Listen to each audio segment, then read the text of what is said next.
नमस्कार, आपके साथ मैं हूं सुरभि शर्मा। पिछले 1 साल से कनाडा भारत के खिलाफ लगातार बयानबाजी कर रहा है। पिछले कई घंटों से बनी इन सुर्खियों के बीच ये साफ हो गया कि किस तरीके से कनाडाई पीएम जस्टिन ट्रूडो के हालिया बयान से दोनों देशों के रिश्तों के बीच तनाव ने एक नया रूप ले लिया है। खालिस्तानी हरदीप सिंह निज्जर मामले में कनाडा के बयान पर भारत ने भी सख्त एक्शन लेते हुए उसके 6 राजनयिकों को निष्कासित कर दिया है। भारत के इस रुख से तो लग रहा है कि अब उसने कनाडा को सबक सिखाने की भी ठान ली है। लेकिन अब जिस पहलू पर मैं चर्चा करने वाली हूं उसको जरा गौर से सुनिएगा, क्योंकि भारत और कनाडा के बीच के बायलैटरल ट्रेड की यहां बात करना जरूरी है। करीब 67,000 करोड़ रुपए का है यह ट्रेड, जिसमें भारत बड़े पैमाने पर कनाडा को कई चीजें एक्सपोर्ट करता है। इस तकरार में कारोबार अब कैसे दांव पर है, यही इंफॉर्मेशन के आधार पर डिटेल आपके सामने, क्योंकि अगर बात दोनों देशों के बीच कई बायलैटरल ट्रेड्स की हम कर रहे हैं तो 67,000 करोड़ रुपए की बात है। खास बात तो यही है कि कनाडा के पेंशन फंड्स ने भारत में 6 लाख करोड़ रुपए से ज्यादा का निवेश किया है। 600 से ज्यादा कनाडाई कंपनियां भारत में कारोबार कर रही हैं।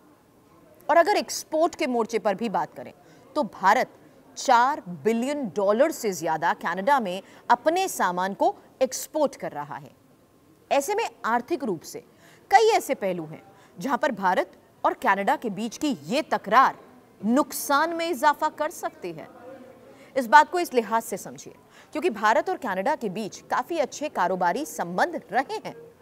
अब काउंसलेट जनरल ऑफ इंडिया के आंकड़े आपके सामने रखूंगी।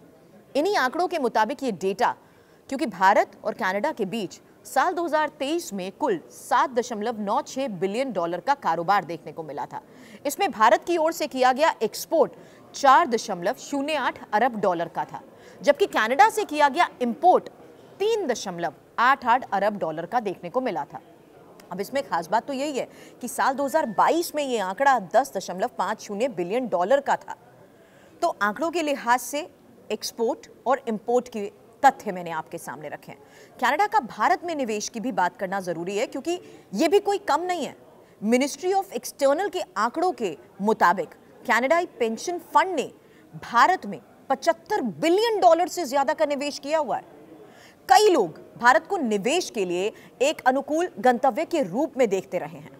अब 600 से ज्यादा कनाडाई कंपनीज की भारत में उपस्थिति है और 1000 से ज्यादा कंपनियां भारतीय बाजार में बहुत सक्रिय रूप से कारोबार भी कर रही हैं। वहीं दूसरी ओर कनाडा में भी कई भारतीय कंपनियां हैं, जिसमें आईटी हैं, सॉफ्टवेयर कंपनीज हैं, स्टील, नेचुरल रिसोर्सेज, बैंकिंग जैसे अलग अलग सेक्टर्स में ये काम कर रहे हैं। अब भारत और कनाडा के बीच का ये व्यापारिक रिश्ता महत्वपूर्ण है, लेकिन वर्तमान राजनयिक तनाव इसे क्या प्रभावित कर सकता है?